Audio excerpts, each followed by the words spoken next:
What's up, YouTube? Today we are looking at some impact stuff because I've been able to carry some of it more as time goes on, and I want to give my thoughts.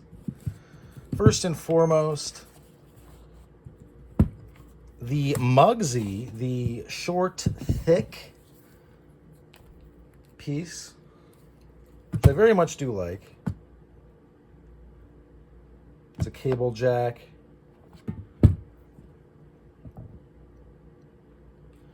Heavier than this, the classic cable jack. These are both from Witch Doctor Zero. Actually, they're all from.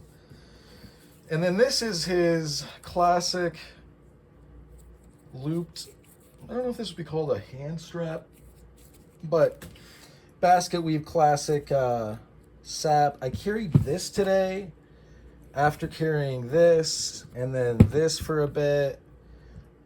And this is just way easier to carry. Is it different?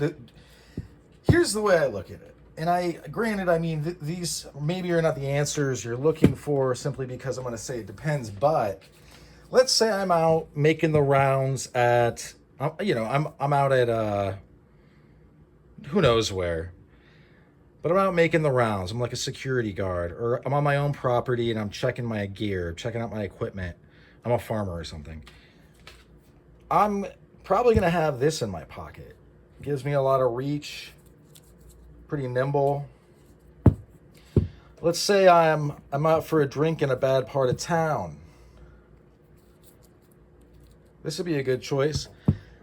If I'm going to a Sunday service or I'm at work, it's just everything that you already know and hear from other people. It's just so true. This being flat makes it way easy to carry. This is well weighted. It has a little bit of bend to it, but not a lot. The strap is gonna poke out of your pocket or back pocket about like this. It's gonna let you get in there, and however you want to do it. I end up kind of carrying it like this or like this. You could, of course, just do it, all the way. It's up to you. The world's your oyster type of thing.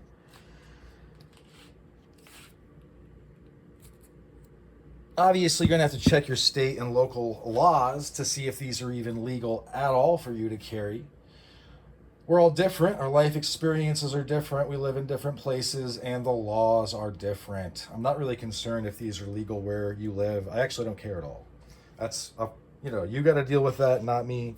I'm just telling you what I think of this stuff. And I've touched a lot of this stuff, carried a lot of this stuff. So I think that I might have at least a semi-valid opinion.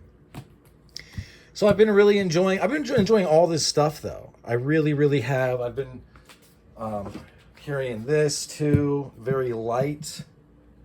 But this is so light that you're going to have to really know what you're doing and go at it. I'm carrying this. This is like the M1 Abrams tank of the Impact World by Beaver Batons.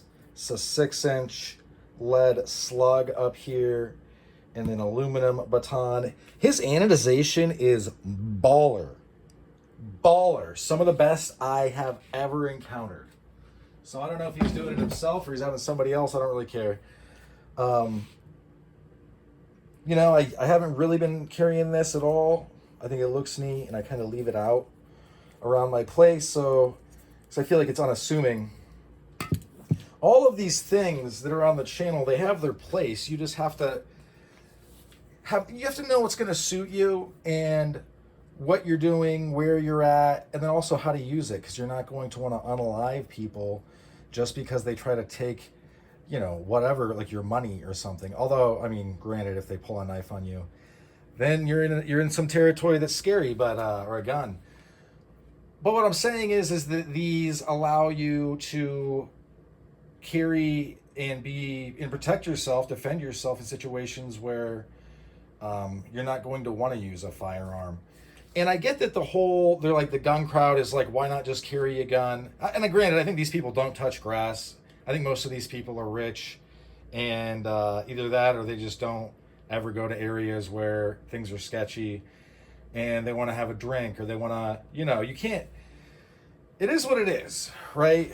The law, I mean, does usually prohibit you from carrying dangerous weapons while you're drunk. I'm not saying you should get drunk, but what I am saying is if you have a pistol on you, saying, hey, officer, sorry, I just happened to be here, wrong place, wrong time, a fight broke out.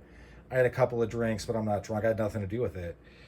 If you have a gun on you, that's going to be real, real bad.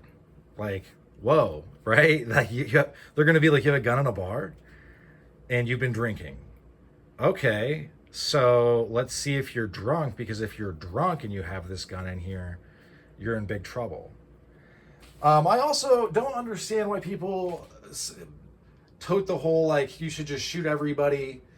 The amount of times you're going to actually defend yourself with lethal force for a gun is so slim. I'm not saying you shouldn't have a firearm. I think you should. But if your one go-to is, I'm just going to shoot everybody, you're going to have a real bad time. And I hope you can still watch my channel from prison, because that's probably where you're going to end up. Pistol whipping somebody is also lethal force, by the way, and judges don't like that at all. Neither do the police. So it is what it is. You kind of have to pick. Life is literally a choose your own adventure story. You get to outfit yourself and do what you want. So I suggest you do just that. But I would be prepared. And you should be prepared for the legal landscape as well. When I'm out walking, I've been throwing this in a pocket. Because at night, I often will go for walks along my local river. And because I enjoy exercise. I don't want to be a slob. I have this by my nightstand along with some other things, but I feel like if somebody pounded on my door and I had to grab something really quick, this is going to be pretty great. The retention system is nice, and you're not going to throw it out of your hands.